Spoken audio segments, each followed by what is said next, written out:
Assalamualaikum warahmatullahi wabarakatuh.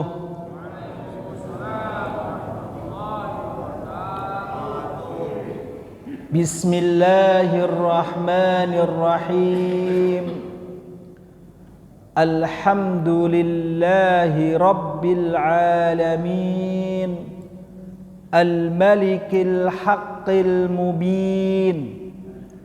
وبه نستعين على أمور الدنيا والدين والصلاة والسلام على سيدنا ومولانا محمد طه الأمين وعلى آله الطيبين الطاهرين وصحابته الميامين غر المحجلين ومن تبعهم بإحسان إلى يوم الدين. أما بعد، اللهم فقهنا في الدين وعلمنا التأويل.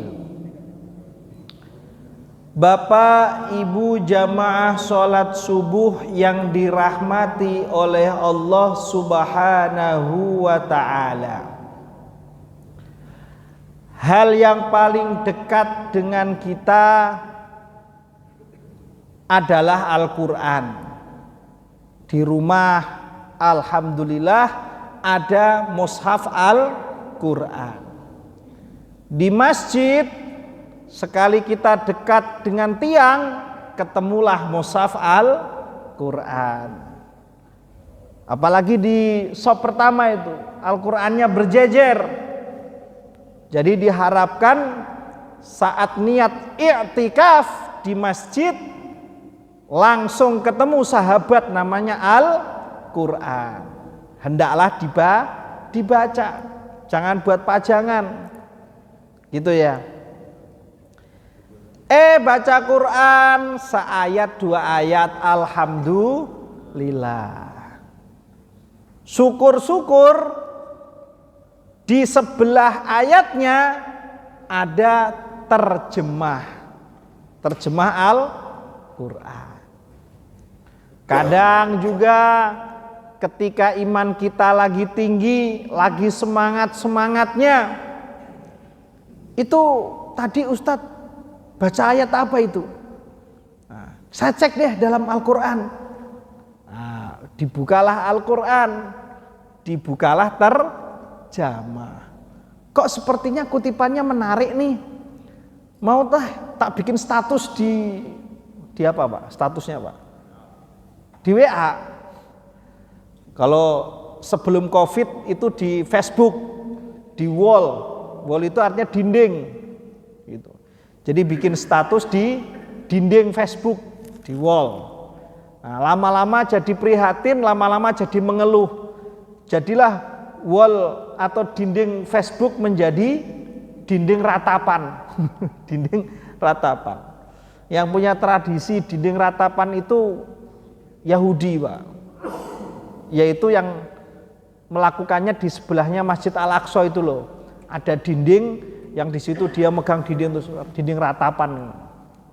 Nah, kalau umat Islam kok mengeluh nulis di dinding, wah, jangan sampai ya. Jangan sampai gitu. Kalau mengeluh sedih ya dinding kita yaitu sujud ke Allah Subhanahu wa ta'ala. Gitu Pak ya, Bu ya. Nah, pada pertemuan ini kita membahas tentang terjemah Al-Quran.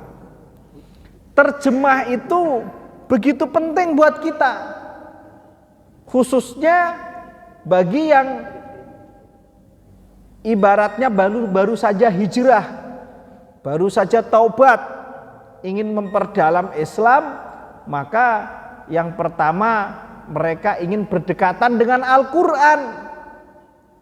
Lalu membaca Al-Quran di sampingnya terjemah. Alasannya ingin memudahkan, langsung mereguk daripada ajaran Allah, langsung ke terjemah. Lalu setelah itu kok maknanya enak ya, kok indah ya bahasa Al-Quran ya. Lanjut keterusan senang. Setelah keterusan senang, kadang-kadang dari ayat itu terpantik untuk mentadaburi, terpantik untuk mengaitkan dengan yang dialami.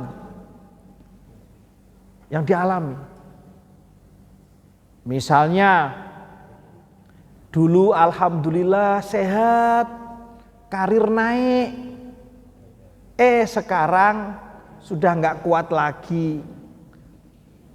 Dulu kuat nyetir, sekarang nggak kuat. Dulu saya sukses loh, sekarang pensiun. Nah, lalu dapatin ayat, wa tilkal ayyamu nudawiluha bainan nas. Namanya hari ya silih berganti, kadang beruntung, kadang rugi, kadang aktif, kadang pensiun, kan gitu Pak. Nah, silih berganti untuk jadi pelajaran. Wah, ini cocok dengan aku ini. Ya. Lalu ketika baca ayat lagi, wa idza quri'al Qur'an, ketika Al-Qur'an dibaca, tak lihat Quran dibaca, gimana? Wajilat qulubuhum, hatinya bergetar. Lah kok jauh? Dengar Quran nggak bergetar, jauh. Buka ayat, pelak, secara nggak sengaja tertulis surat Al-Munafiqun, surat tentang orang munafik. Loh, kok sifatnya sama ya? Sama aku ini gimana sama ini? Itu manusiawi. Jadi setelah tahu terjemah, kadang dipantik untuk memberikan tadabbur atau penghayatan terhadap diri sendiri. Dalam tahap ini bagus Pak, bagus. Nah, setelah mengomentari diri sendiri, merefleksikan diri sendiri, kadang manusia nggak puas. Nah, apa yang dibaca Quran, apa yang dibaca terjemahannya, kemudian berlanjut ngomentari orang lain. Nah, ini ayat cocok buat kau ini. Ini ayat cocok buat ono. Jadi tempel-tempelin Pak. Nah, ketika ditempelkan ke orang lain, persoalan orang lain, ngomentari orang lain, pasti pakai komunikasi. Nanti komentar kita menggunakan Quran tempel ke sana. Ketika dikomunikasikan dan dipresentasikan, akan dalam tanda petik diuji. Sudah enggak tafsirannya sesuai dengan ilmu Al-Quran, sesuai dengan ilmu tafsir. Kalau komentar tentang sosial, apakah ini sudah menggunakan perangkat Pak, perangkat ilmu sosial apa belum? Diuji Pak. Wah, berat. Nah, tidak hanya mengomentari pakai ayat, menjawab persoalan juga pakai ayat. Ketika itu terjadi dan dikomunikasikan, maka terjemahannya itu diuji. Benar enggak? Nah, itu pada tahap itu menjadilah sebuah problema kepakaran, problema ilmu, problema komunikasi, problema memilih waktu dan kondisi yang tepat. Ya Pak ya. Jangan sampai ayat perang dipakai untuk ayat damai. Misalnya lagi rame-rame nih, Desember. Nah, Desember ramenya jelas tuh. Umum Pak ya, apalagi akhir-akhir begini. Walan tardo angkal yahudu walan nasoro hatta tattabi'a millatahum. Wah, ayatnya itu yang dipakai. Ya. Ingatlah Yahudi Nasrani nggak akan ridho sampai engkau mengikuti. Ayat yang dipakai. Ayatnya betul, terjemahannya betul. Tapi ketika dilekatkan pada suatu yang realitas, akan menemui yang namanya diuji. Cocok nggak? Ayat itu dipakai untuk kondisi damai. Begitu Pak ya. Innad dina indallahil Islam. Dan seterusnya. Kan begitu. Nah, inilah yang kemudian perlu kita pahami di awalnya adalah terjemah itu. Kalau terjemah untuk memahami, kemudian mengaca diri sendiri, alhamdulillah, insya Allah menjadi ilmu, insya Allah menjadi pencerah dan inspirasi. Karena kita bukan orang Arab, kita non Arab, orang ajam, orang asing. Bahasa kita bahasa Jawa, bahasa Sunda, bahasa Batak, Madura, bukan bahasa Arab. Maka ketika baca terjemah itu menjadi pencerahan, inspirasi. Kalau itu ditujukan pada diri sendiri. Tapi ketika ke luar, maka patut dan tanda petik tadi apa Pak? Diuji keilmuannya. Begitu. Nah, selanjutnya Al-Quran dan terjemahannya itu juga berfungsi sebagai benteng. Misalnya ada orang ngomong, ini perkataan Quran loh, ini dari Quran loh. Ini ide dan omongan dilempar. Nah, dengan adanya Quran dan terjemahannya kita bisa cek, betul nggak omongan itu? Betul nggak isu yang dilempar tadi? Apakah cuman potongan ayat saja lalu dipakai untuk dan seterusnya. Maka dengan adanya Al-Quran dan terjemah kita bisa merujuk langsung dan membaca kompletnya kayak apa. Misalnya ada ayat fawailul lil musallin, celakalah orang-orang yang sholat. Titik Pak. Kan betul satu ayat, kan betul Pak? Betul nggak? Satu ayat itu. Nah, masa orang sholat? Sini Qurannya, sini terjemahannya. Oh, ada lanjutannya. Fawailul lil musallin alladzina hum an sholatihim sahun. Lihat tuh terjemahan kompletnya begitu. Walan tardo angkal yahudu walan nasara hatta tattabi'a millatahum.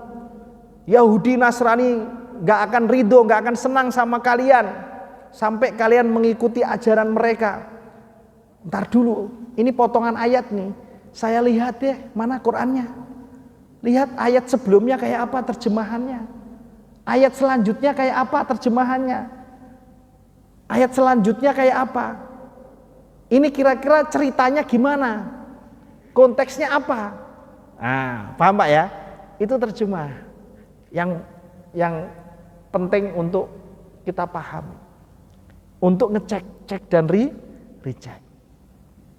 Nah, kemudian kebutuhan terjemah itu awal mula itu dari sosok sahabat Nabi yang bernama Salman Al-Farisi.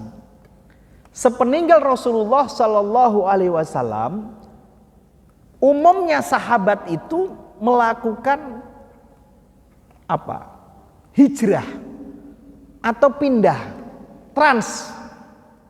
Ada yang ke Mesir, kayak Abu Dzar Al-Ghifari, termasuk Salman Al-Farisi. Itu pergi setelah Rasulullah meninggal.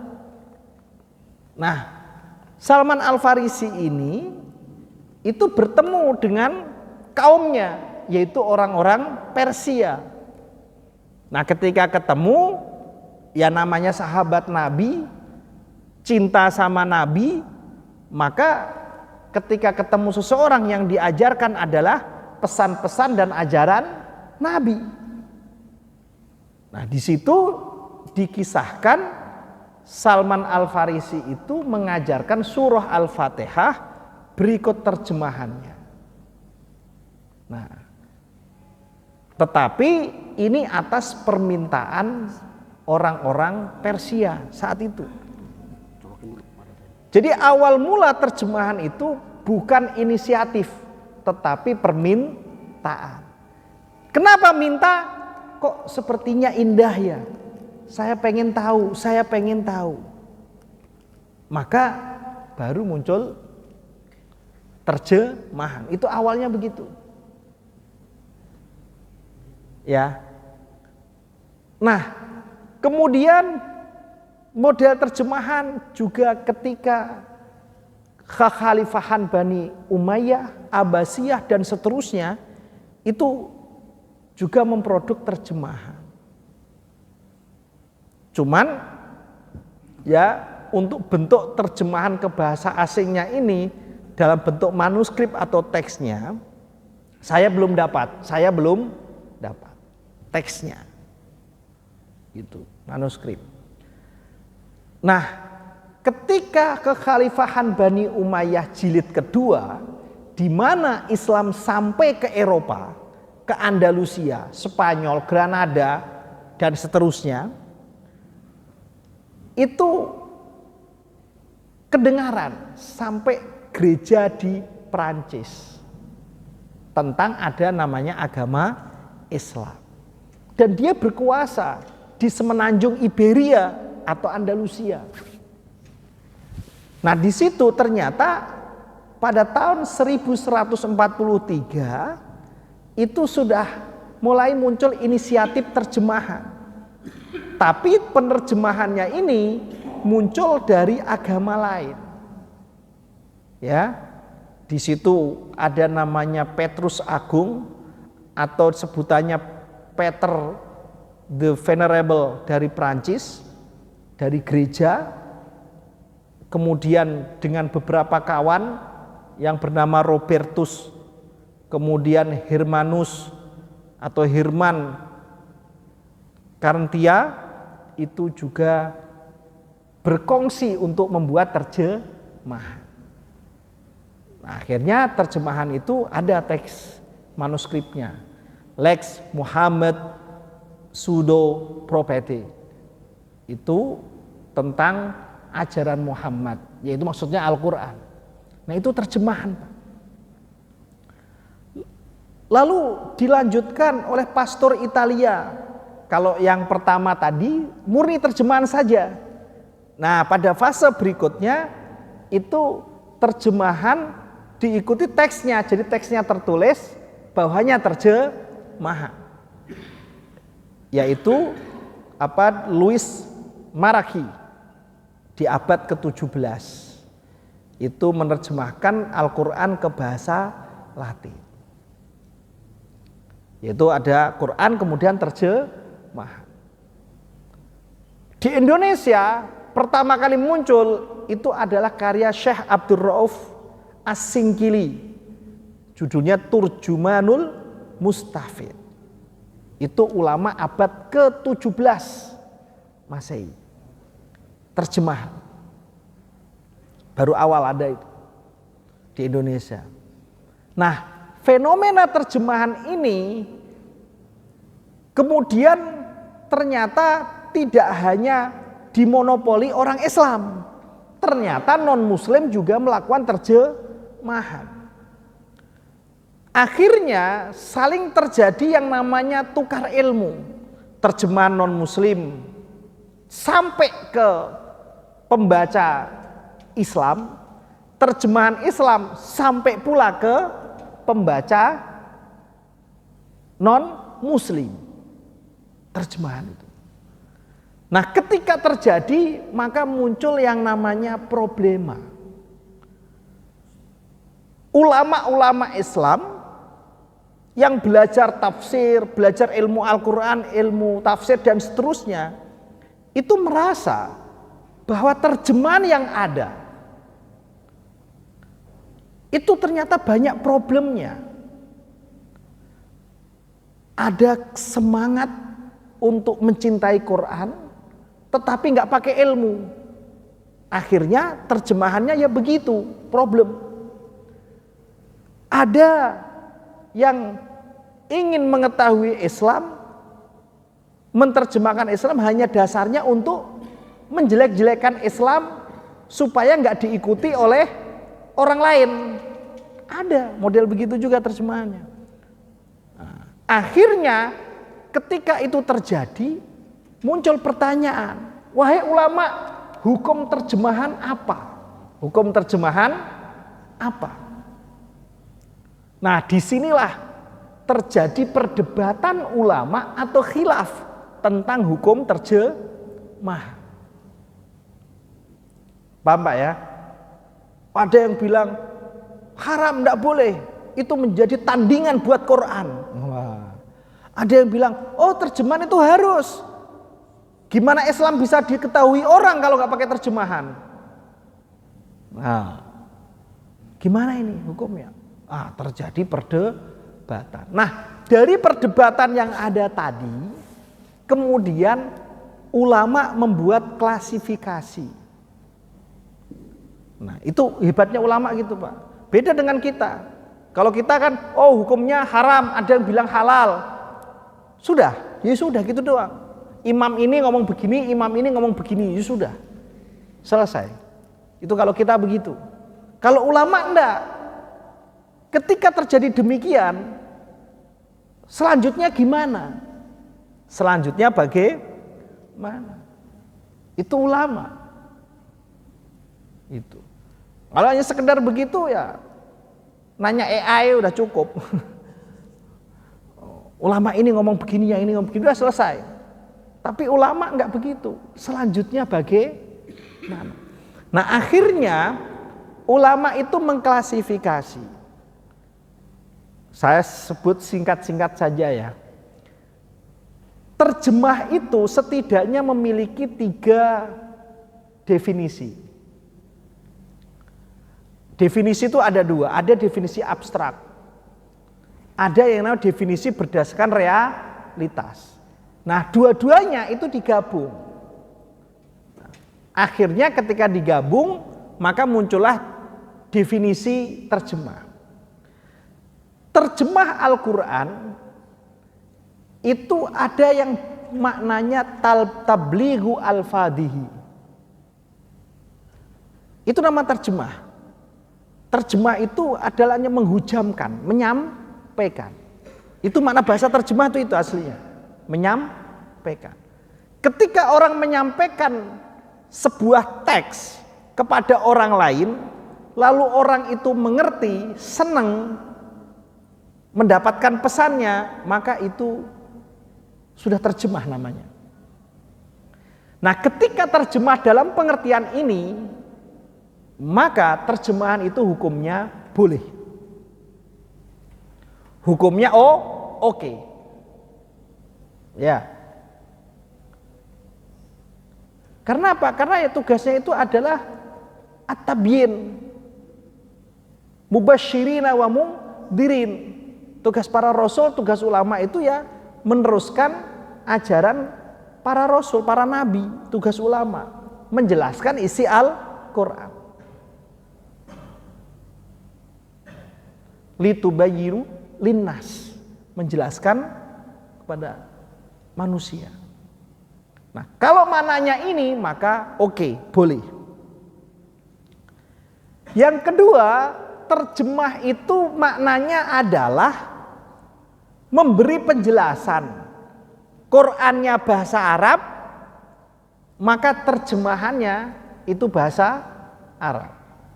Jadi terjemah itu maknanya tafsir.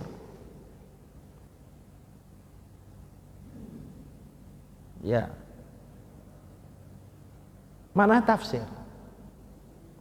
Misalnya alladzina amanu walam yalbisu imanahum bidzulmin. Orang-orang yang beriman dan imannya itu tidak ditumpangi atau diliputi dengan kedzaliman. Lalu sahabat nanya, apa arti kedzaliman? Siapa sih di dunia ini manusia yang nggak pernah berlaku dolim?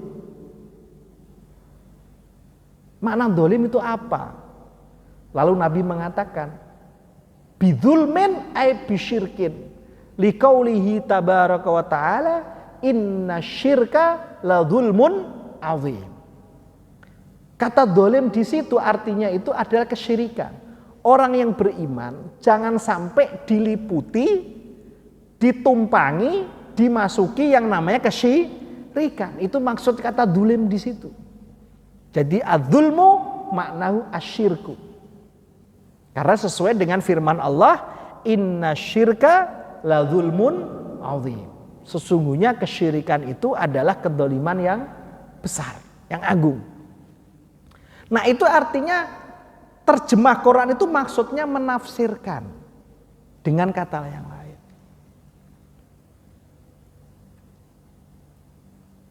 Ya. Itu artinya terjemah juga. Kalau maknanya semacam itu, maka hukumnya boleh. Tetapi, ya udah mulai tetapi nih, boleh dengan catatan tafsiran itu muncul dari orang pakar, kredibel dan kapabel.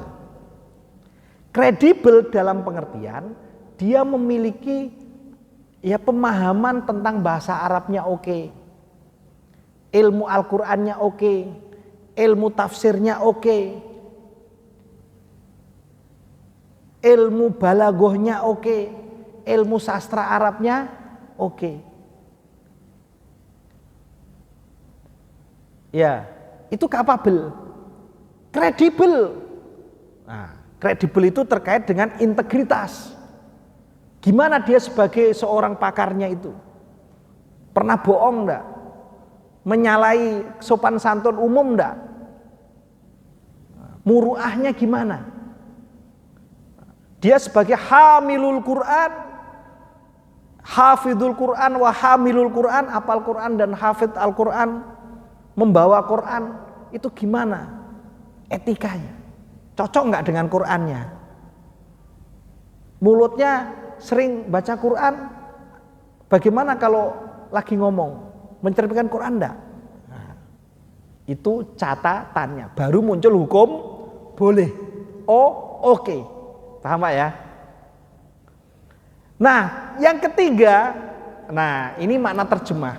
Terjemah Al-Quran itu maknanya tafsiran Quran yang dibahasa asingkan. Saya ulangi lagi. Terjemah Quran itu maksudnya tafsiran Quran yang dibahasa asingkan. Jadi yang dibahasa asingkan apanya Bu? Pak? Tafsirannya, bukan Qurannya. Paham ya? Itu maknanya yang betul. Nah, di sini ada 3 hal yang harus dipahami. Yang pertama, ketika Al-Quran itu ketemu dengan bahasa asing, non-Arab, itu bagaimana? Model pertama adalah tulisannya tetap Quran, terjemahannya bahasa asing. Kalau Indonesia ya berarti tulisan Indonesia dari kiri, gitu kan? Kalau bahasa Sunda bagaimana? Kalau bahasa Jawa Hono Coroko, bagaimana begitu? Misalnya begitu. Tapi Qurannya tetap. Bagaimana kalau dua-duanya dijadikan satu? Terjemahannya tulisan Latin, Qurannya tulisan Latin. Yasin. Tulis Yasin.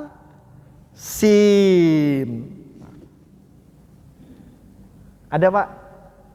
Nah, itu problem. Mayoritas ulama, mayoritas loh ya Pak, saya nggak bilang semuanya, mayoritas bilang nggak boleh, haram. Kenapa? Karena nanti bisa salah arti kalau diucapkan. Nanti bisa Qurannya hilang. Karena apa? Karena orang fokus pada Latinnya. Ada yang bilang haram. Tapi Indonesia terlanjur itu, cetakan begitu banyak banget. Gitu. Tapi alhamdulillahnya, meskipun cetakan itu banyak banget, ya di semua pengajian, di majelis-majelis selalu bilang yang dibaca mesti Arabnya, nggak Latinnya nggak Latinnya. Nah, terus kenapa Latinnya disisakan? Kan bisa haram itu. Alasannya begini, Pak. Alasannya nih, sebagai orang ngaji-ngaji di kampung ini. Gini loh, Pak.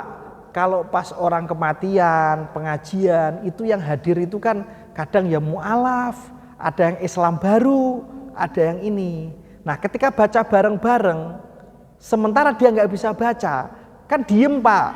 Nah, ketika diem itu malu. Pertama mungkin diem dia biasa. Kedua, kok orang pada gerak mulutnya, saya sendiri kok enggak. Malu, akhirnya besoknya enggak mau ngaji lagi, Pak. Nah, dengan ada huruf Latinnya, setidaknya dia lip sync. Ya,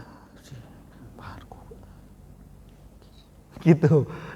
Setidaknya dia lip sync. Jadi orang ngomong dia mulutnya kelihatan gerak-gerak, suaranya mah lirih atau kadang enggak kedengeran. Nah, di situ kan dia merasa bisa berbarengan. Tidak awam-awam banget lah gitu loh, Pak. Paham, Pak ya? Itu maksudnya begitu, Ustadz, katanya gitu.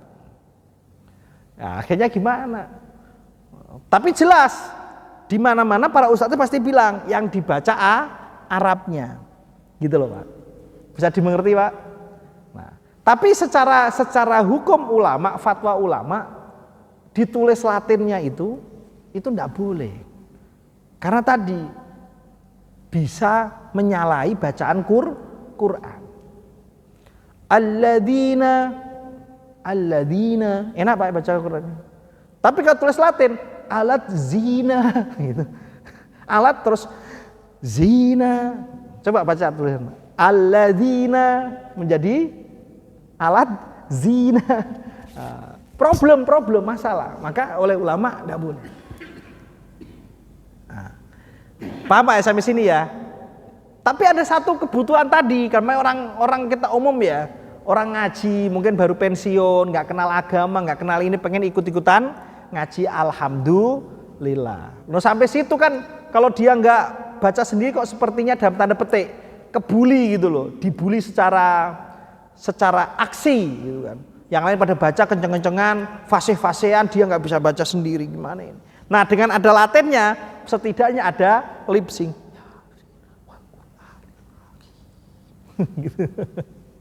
Nah, kira-kira begitu alasannya. Tapi secara hukum asli, fatwa ulama tidak diperkenankan. Paham Pak ya? Yang kedua, tafsir Al-Quran ya itu dilakukan melalui padanan.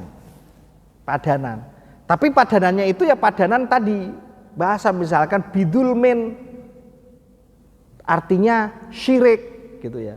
Nah kemudian biasanya dikasih bintang Pak, titik bintang bawahnya maksudnya ini. Paham Pak ya? Dikasih bintang. Ya. Misalnya dulu tentang Nabiullah Adam. Wala taqraba hadhihi syajarah. Jangan kalian berdua mendekati pohon ini. Pohon. Iki orang tanya, pohon apa? Nah, biasanya dikasih bintang. Bahaya tertulis. Syajaratul khuldi gitu kan. Syajaratul khuldi itu pohon apa? Pohon yang artinya keabadian. Apa pohon keabadian itu? Apa? Saya dulu bingung, Syajaratul khuldi itu artinya apa gitu. Bayangin gitu kan. Karena ngelihat tafsir begitu. Suatu ketika di Maroko, di Maghrib waktu belajar, itu lagi main-main ke Wisma Duta Besar. Ya bukan main-main ya ada perlulah Wisma Duta Besar. Nah di acara itu Ibu Dubes almarhumah itu cerita bangga. Mas, saya dikasih sama orang Maroko satu pohon yang itu namanya Syajaratul Khuldi, pohon sorga yang dulu di Nabi Adam itu loh katanya. Mana pohonnya kata? Itu saya tanam di belakang katanya. Saya lihat, wah, ada pohon Syajaratul Khuldi. Nah, itu sebutnya Syajaratul Khuldi di sana katanya. Menurut Ibu Dubes saat itu. Oh iya, ini tuh saya tanam di belakang Wisma Duta Besar tuh Mas katanya. Saya lihat itu. Oh ini tuh Syajaratul Khuldi. Itu tafsiran Pak, tafsiran. Syajaratul Khuldi. Nah itu saya baru temu dari setelah saya melalang buana ke Mesir, ke Saudi, ke ini gitu kan. Nah, baru lihat pohon nyenilnya, wujud nyatanya itu diklaim sebagai Syajaratul Khuldi, itu ketemu di Maroko di Wisma Kedutaan. Nggak tahu sekarang masih ada apa enggak. Udah ganti dubes soalnya. Nah, diklaim sebagai Syajaratul Khuldi. Nah itu syarah Pak, penjelas bawah titik itu. Nah, paham Pak ya? Nanti buka Qur'annya ada begitu. Nah itu oke. Kalau ada begitu artinya terjemahan yang dikhawatirkan orang salah paham atau pikirannya kemana-mana diikat lewat penjelasan footnote-nya, bawahnya. Ketika kondisi begitu oke. Tapi kalau nggak ada penjelasannya problem. Pohon apa ini? Pohon apa? Ya. Atau ntar seperti tahun dulu, tahun 90-an. Nah, jadi ada 3 partai kan, partai ini, partai itu ada 3, nggak tak sebutin namanya. Partai. Nah di situ muncul itu ayat. Alladzina yubayyi'unaka tahta syajarah. Orang baik, orang beruntung adalah orang yang berjanji setia di bawah pohon. Di bawah pohon. Nah, berarti orang baik itu orang yang berteduh di bawah pohon. Maka pilihlah partai yang berlambang pohon itu. Itu di tahun 90-an rame Pak, saya hafal itu. Yang partai satunya lagi, ya. Fawalli wajhaka syatrul masjidil haram. Hadapkanlah wajahmu menuju Masjidil Haram. Di Masjidil Haram ada apa? Ada Ka'bah. Ah, tahu kan gambar Ka'bah itu yang mana? Yang harus dicolok? Begitu. Nah, kalau udah model begitu problem ini tafsiran model begini, terjemahan ini. Yang satu lagi nggak kalah. Ya. Tahu nggak surat paling panjang dalam Al-Quran dan paling sering dibaca sama orang? Surah apa Pak?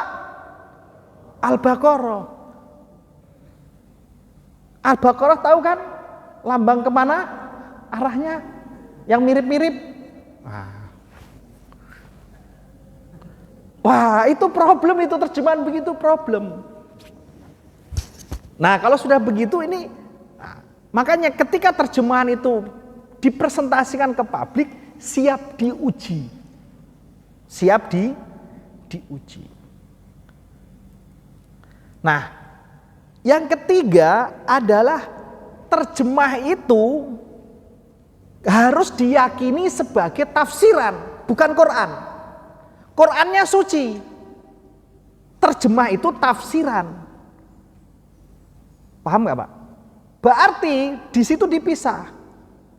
Nggak setuju sama terjemahan bukan berarti nggak setuju sama Quran. Nah itu makna ketiga. Terjemah itu adalah maksudnya tafsiran Arab terhadap Quran. Jadi terjemah itu bukan Quran. Qurannya suci, terjemahannya bisa direvisi. Gitu loh. Paham Pak ya? Kalau itu dilakukan maka oke, terjemahan oke. Paham? Maka masuk poin ketiga, berarti terjemah itu sama dengan tafsiran. Artinya terjemah itu salah satu tafsir, bukan satu-satunya. Paham? Terjemah itu salah satu tafsir, bukan satu-satunya. Terus gimana? Ya ada mode revisi, ada mode berbeda. Karena tafsir kok, berarti terjemah itu bisa mode direvisi, bisa mode berbeda. Sampai sini mengerti Pak ya? Nah, sebelum kita ngambil contoh mode direvisi dan mode berbeda, sekarang hukum baca terjemah. Hukum membaca terjemah.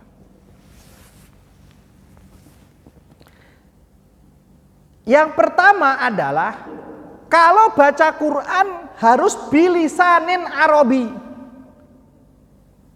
Bilisanin Arabi. Ya baca Quran ya baca Alhamdulillahi Rabbil Alamin. Baca teks Arabnya. Ar-Rahmanir Rahim. Baca teks Arabnya. Pakai lesan Arabi. Nah, ini yang rame nih. Gimana kalau pakai lagom Jawa? Nah, itu rame itu. Lesan Arabi setidaknya yang dirumuskan Quran itu memenuhi 4 kriteria ini. Mau lagam apa saja terserah, asal 4 ini dipatuhi. Yang pertama, makharijul hurufnya pas. Alhamdulillahi Rabbil Ngalamin. Ndak.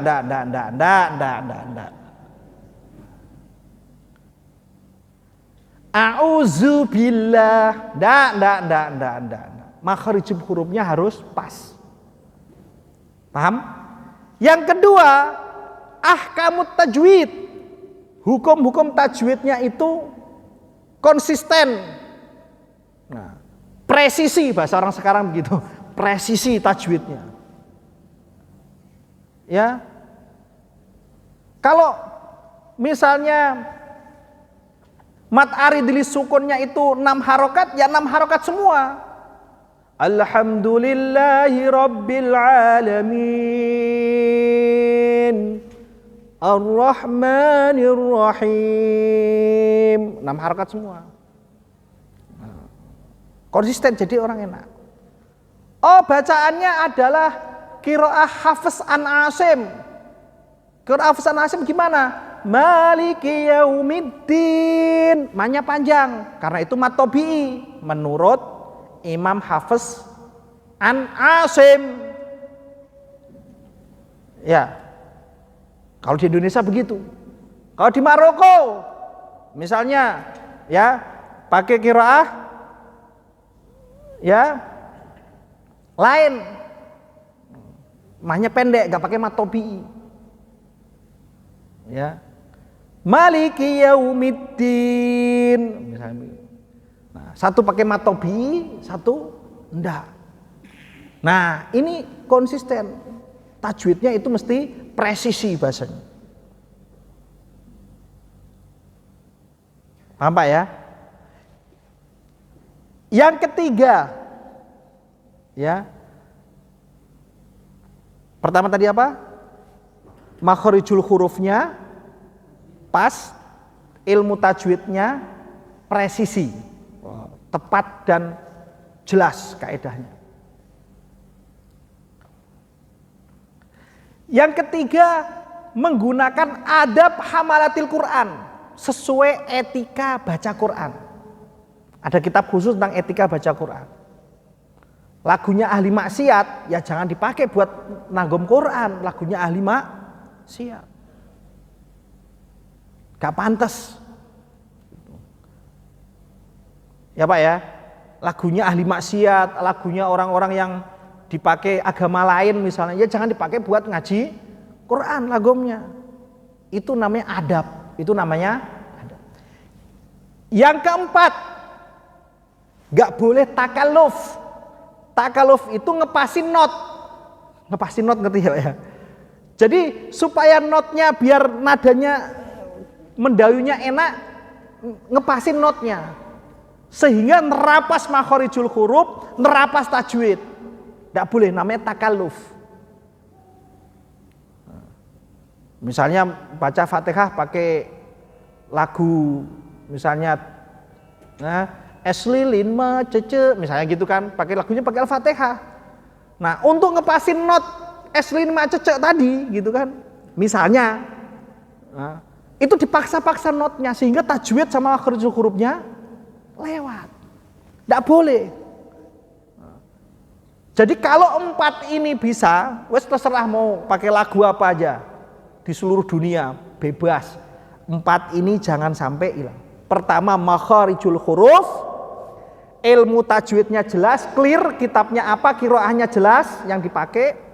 Kedua, adab hamalatil Quran, etikanya tadi, lagunya itunya di ahli maksiat atau lagu mantra, ya janganlah lagu mantra. Yang keempat adalah takalluf, ngepasin not. Termasuk ngepasin nafas. Mundur dulu baru tarik lagi. Kalau 4 ini bisa, terserah lagu apa saja. Kalau 4 ini gagal, mau lagu Arab ini, Arab itu, mau lagu mana, nggak bisa. Yang penting 4 ini. Paham Pak ya? Nah, itu disebut lisan Arabi. Loh, bagaimana kalau nggak bisa bahasa Arab? Maka harus tetap pakai bahasa Arab. Ini wajib menurut mazhab Syafi'i. Nah, kemudian di tahun 2000-an dulu ada daerah Jawa Timur kalau nggak salah. Ada namanya aliran sholat 2 bahasa, Pak. Sholat 2 bahasa. Alasannya ingin mendekat sama Allah Ta'ala secara khusyuk berdasarkan identitas. Misalnya kalau dia orang Indonesia, maka Al-Fatihah dulu, baru bahasa Indonesia. Nah, itu di fatwa haram sama MUI. Namanya sholat 2 bahasa, pernah ada. Tidak boleh itu. Ya, tidak boleh. Mayoritas ulama bilang nggak bisa. Harus pakai sesuai dengan tadi 4 kriteria tadi. Makhorijul hurufnya pas, hukum tajwidnya tepat dan presisi, adab hamalatul Qur'annya dipakai, yang keempat takalluf. Ngepasin not nggak bisa. Harus ya sesuai aja. Kalau nggak kuat ya berhenti nafasnya. Kalau nggak sesuai not ya not minggir. Yang penting 4 ini. Gitu. Nah, pernah ada riwayat bahwa Imam Abu Hanifah itu membolehkan baca terjemah dalam sholat. Pernah. Tetapi ini riwayat lemah. Ada riwayat yang lain, saat itu ceritanya Imam Abu Hanifah itu ditanya orang non-Arab, orang asing. Abu Hanifah itu tinggal di Kufah. Ya, Kufah itu dekat dengan Persia. Kemudian ditanya, bagaimana ini? Aku nggak bisa bahasa Arab, nggak bisa, udah wes terjemahan aja. Gitu. Nah, tapi ketika lama setelahnya itu Abu Hanifah itu taroju itu merevisi. Oh enggak, hukum tetap nggak boleh. Terus gimana? Wajib belajar. Fa'il lam yuhsin al-qira'ah bil arabiyah lazimahu ta'allum. Wajib belajar. Jadi setelah masuk Islam, pertama yang diajarkan itu Al-Fatihah dulu. Setidaknya untuk sholat. Nah, kalau nggak begitu maka sholatnya nggak sah, batal. Maka hukum baca terjemah itu ya tadi itu jangan sampai mengalahkan Quran, baca terjemahannya itu. Nah, harus menangin Quran. Oke, misalnya di masyarakat kita, Pak, ada yang namanya sariti tilawah. Seyogianya Al-Quran itu harus yang lebih utama. Misalnya dari sisi bacaan Al-Qur'annya itu yang harus lebih top gitu loh. Kalaupun ada sari tilawah, ya itu ya sekedarnya saja. Jangan sampai menjadi penanding. Karena ada satu ulama mengatakan gitu ya. Ya termasuk di sini sawaun akana fis shalah am fi ghairiha. Terjemah itu tidak boleh dalam sholat ataupun selain sholat. Artinya tidak boleh itu dalam artian ketika ia berjajaran dengan Quran. Tetapi kalau terjemah itu hanya untuk bantu kita memahami, itu oke. Nah, problemnya kan kalau dia sejajar ini, problem ini. Gak boleh, Quran harus lebih tinggi. Paham ya? Kalau ada sari tilawah di kantor, ya oke lah pakai sari tilawah ya, karena memang sudah turun-temurun gitu ya. Tetapi seyogianya Qurannya itu harus lebih tinggi. Misalnya dari sisi waktunya dia lebih panjang. Kedua, sari tilawahnya ya dibaca ya sepantasnya saja.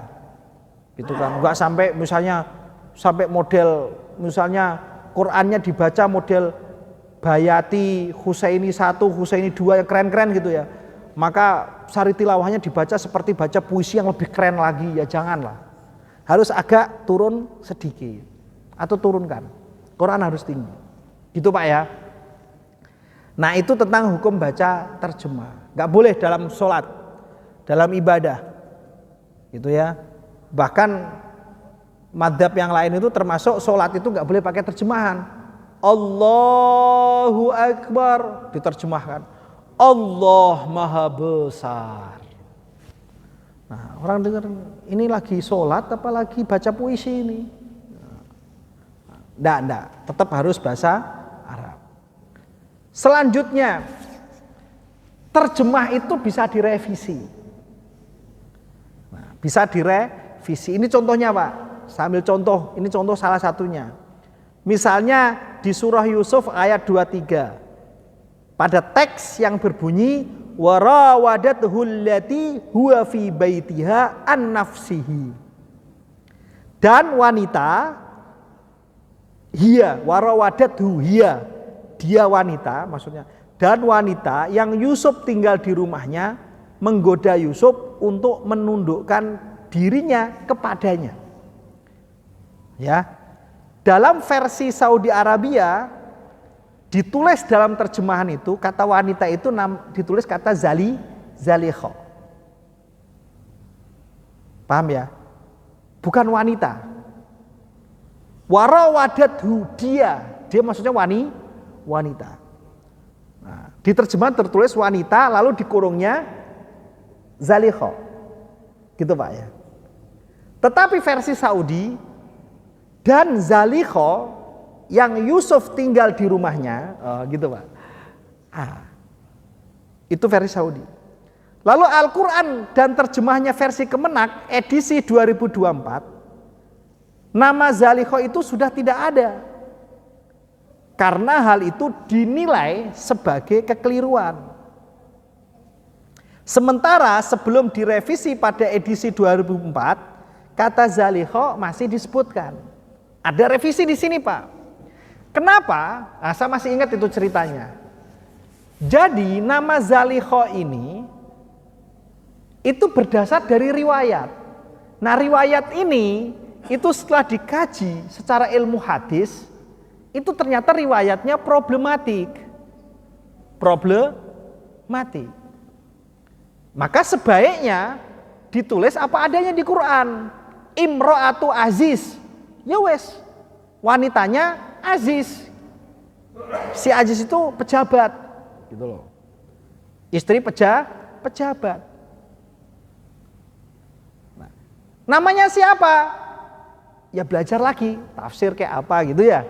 Nah, sehingga direvisi Pak. Tapi di versi Saudi Arabia tercantum nama zalikha. Nah itu dinilai oleh ya tim saat itu keliru karena nama zalikha itu berdasarkan riwayat yang tidak bisa dipertanggungjawabkan. Ceritanya begitu. Nah, kemudian terjemahan bahasa Inggris versi Saudi yang berjudul The Nobel Quran nama Zalikho tidak ada. Nah, versi Saudi tapi yang bahasa Indonesia nama Zalikho ada. Tapi yang versi terjemahan Saudi yang versi Inggrisnya nama Zalikhonya tidak ada. Nah, ini menunjukkan bahwa terjemah itu ya tafsir, bisa direvisi. Paham ya sampai sini Pak ya? Nah, itu terjemahan begitu. Ini contoh saja. Selanjutnya, apakah terjemah itu bisa beda? Bisa. Misalnya ayat 37 surat Hud. Wasna'il fulka bi'ayunina wa wahyina. Terjemahan Kemenak RI, dan buatlah kapal itu dengan pengawasan dan petunjuk wahyu kami. Itu terjemahan Kemenak. Terjemah versi Saudi Arabia itu dan buatlah bahtera. Kemenak nyebutnya kapal. Terjemahan versi Saudi bahtera. Bagi orang pesisir, kata kapal dan bahtera sama apa beda Pak? Sama apa beda Pak? Beda. Bagi orang pesisir, Bapak mungkin orang kampungnya orang pesisir, kata bahtera sama kapal beda.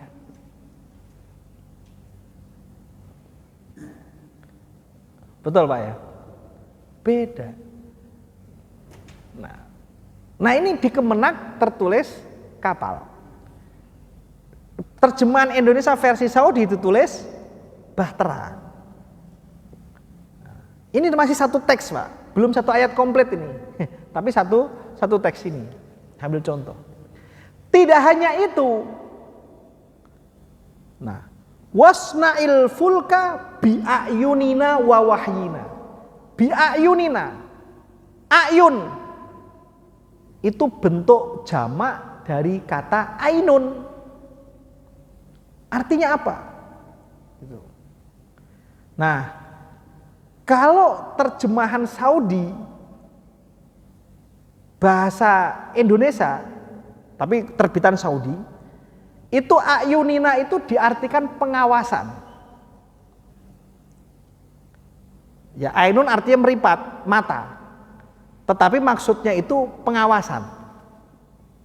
Jadi di versi bahasa Indonesia Saudi, ya terjemah bahasa Indonesia yang dari Saudi itu pengawasan. Versi Kemenak sama, pengawasan. Tetapi terjemah Saudi yang versi Inggris ya, itu diartikan under our eyes. Di bawah eyes, mata. Mata kami. Ya. Diartikan sebagai bentuk anggota tubuh, yaitu namanya mata.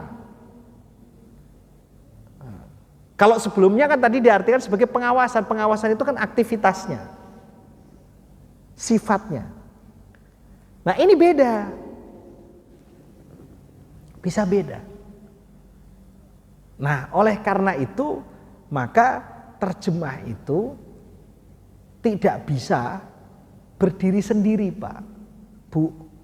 Harus juga diikuti sama ngaji ilmu, sama ilmu yang lain.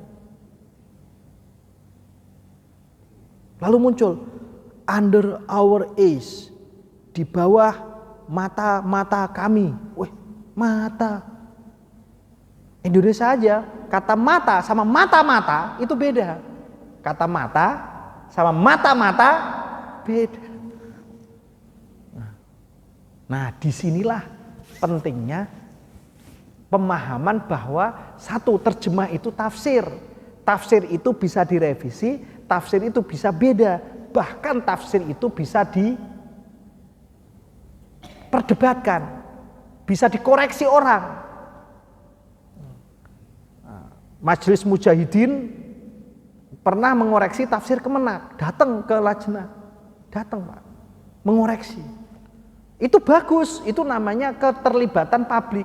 Sama Kemenak diterima, mana Pak yang perlu kami revisi, begitu. Kemenak. nerima di lajnah yang ada di Taman Mini itu loh Pak. Terima. Karena namanya tafsir ya begitu. Karena bahasa Quran itu bahasa indah. Dzatu wujuh, memiliki kemungkinan arti yang banyak. Nah, oleh karena itu maka terjemah itu salah satu tafsir, bukan satu-satunya. Yang kedua, terjemah itu tidak cukup, harus ditambahi dengan belajar ilmu-ilmu yang lain. Harus didiskusikan sama guru, harus ngaji. Jangan sampai baca terjemahannya langsung kita lekatkan pada seseorang. Hukumnya ini. Orang itu munafikun. Ini contohnya ayatnya ini. Ntar dulu. Ngaji dulu. Paham Pak ya? Nah, wallahu alam bishawab. Sekiranya ada yang hendak didiskusikan, kami persilahkan.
Waalaikumsalam warahmatullahi wabarakatuh.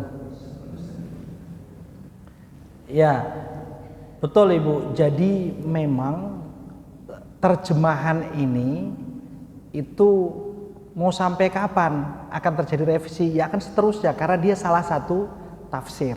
Itu yang pertama. Yang kedua, memang tabiat daripada Al-Quran itu memiliki wajah yang variasi banyak, sehingga wajah yang variasi banyak ini itu memberikan tampilan bahwa Al-Quran itu akan selalu sesuai dengan zaman. Yang ketiga, memang ada revisi, memang ada perbaikan, tetapi yakinlah bahwa ibroh dan pelajaran umum Al-Quran, nilai-nilai universal itu akan selalu stagnan, akan begitu, tentang keadilan, tentang kebaikan, itu akan selalu ada.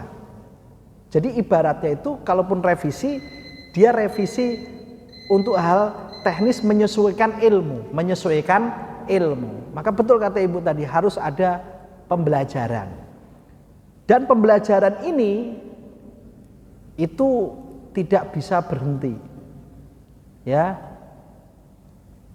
Tidak bisa berhenti sampai akhir hayat, kita harus selalu belajar.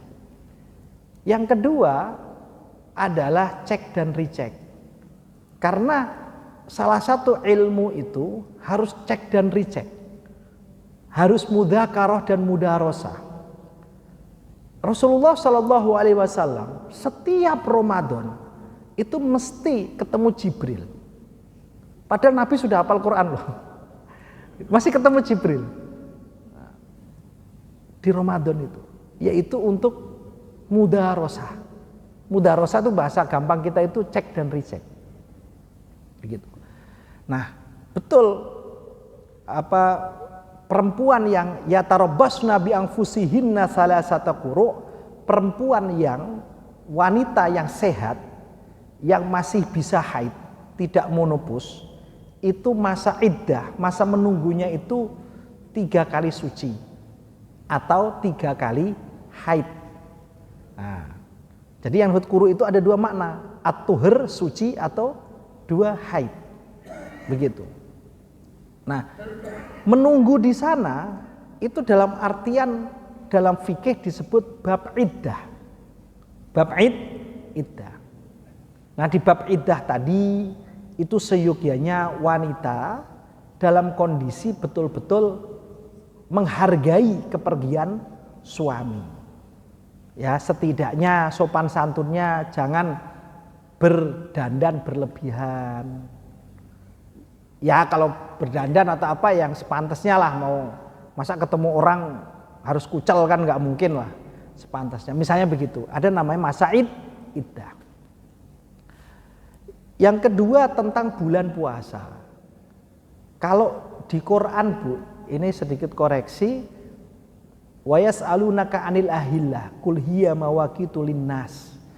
Kalau terkait tentang bulan itu terkait waktu. Adapun yang Al-Baqarah 85 itu berpuasa dengan ya ayyuhalladzina amanu kutiba alaikumus syiyam kama kutiba alal ladzina min qablikum la'allakum tattaqun. Itu 185. Jadi diwajibkan kepadamu puasa. Kapan puasa itu? Pakai hadis. Sumu li ru'yatihi wa aftiru li ru'yatihi. Puasalah ketika engkau melihat bulan dan berbukalah ketika melihat bulan. Bulan apa? Bulan munculnya bulan baru, apa ya? Munculnya bulan baru. Awal bulan itu ditandai lewat munculnya bulan gitu loh, Bu. Nah, bulan yang menandai munculnya bulan baru yaitu Ramadan. Nah, kemudian perbedaan tafsirnya adalah di makna melihat. Apakah melihat itu maknanya melihat dengan mata telanjang ataukah melihat pakai ilmu, hitung-hitungan, hisab. Begitu. Ya. Kalau main kalkulasi, mayoritas atau umumnya ulama yang dimaksud melihat, dia melihat kasat mata, melihat langsung. Kan gitu. Umumnya begitu. Nah, kemudian terjadi perdebatan. Yang dimaksud adanya bulan, bulan muncul. Nah, ketika lihat kan artinya bulan muncul. Apa yang dimaksud bulan muncul di situ? Definisinya apa? Oh, bulan muncul itu ketika kelihatan setidaknya 3 derajat. Setidaknya 3 derajat. Kalau kurang dari 3 derajat dianggap tertutupi, nggak muncul. Maka digenapkan 30 hari. Satu lagi, tafsiran lagi mengatakan, oh enggak, mau 3 derajat atau 2 derajat atau 1 derajat, yang penting berkemungkinan muncul. berkemungkinan muncul. Nah, itu tafsir lagi. Nah, jadi semua sepakat bahwa puasa itu adalah dengan melihat bulan, sepakat. Tapi berbedanya dimaksud dengan apa yang dimaksud melihat dan apa yang dimaksud dengan munculnya bulan. Itu titik perbedaannya. Hadisnya sama, sepakat semua melihat bulan, iya. Cuman beda di yang dimaksud melihat, sama yang dimaksud munculnya bulan. Paham Bu ya? Nah, betul. Akhirnya untuk membahas ini tidak hanya cukup ilmu fikih, muncul lagi ilmu falak, astronomi. Bahkan Bu, sedikit informasi, Indonesia itu supaya masyarakatnya itu bersatu di bawah ketetapan pemerintah. Ini loh puasa, ini Idul Fitri, sampai Bu, itu memanggil pakar-pakar dari dunia itu. Orang Indonesia pintar-pintar di NASA, di ini dipanggilin. Gimana ini ceritanya? Supaya bisa ini, nah, supaya sama itu. Nah, itu sampai dipanggil, sampai ngelihat dari jauh, dari sono. Tujuannya satu, supaya ayo kita bersama-sama beribadah kepada Allah di waktu yang sama dan tempat yang sama gitu. Kan kurang indah ya, satu di masjid atau satunya lagi di lapangan, besoknya lagi di masjid. Untung sekarang sudah ada ini. Kalau enggak ada nih ustadznya bisa double itu. Hari ini di masjid dia khutbah Idul Fitri, nanti di lapangan dia khutbah lagi. Untung saja sudah ada rekaman sehingga dia nggak bisa double. Tapi dengan fluktuasi peningkatan ustadz di Indonesia makin banyak, nah ini menarik karena memberikan banyak peluang. Nah itu juga problem juga, yang bawah tengkar bagi ustadznya, wah ini menyediakan pilihan ini, ruang-ruang kosong. Wallahu a'lam. Baik Ustaz, karena sudah dapat suruh juga, dan terima kasih kepada Bapak Ibu yang sudah hadir pada pagi ini, dan terima kasih juga materinya Ustaz, dan untuk mewakili silakan di Kudus Ustaz. Wallahu a'lam bishawab. Subhanakallahumma wa bihamdika asyhadu an la ilaha illa anta astaghfiruka wa atubu ilaik. Wallahul muwaffiq ila aqwamit thariq. Wassalamu alaikum warahmatullahi wabarakatuh. Waalaikumsalam warahmatullahi wabarakatuh.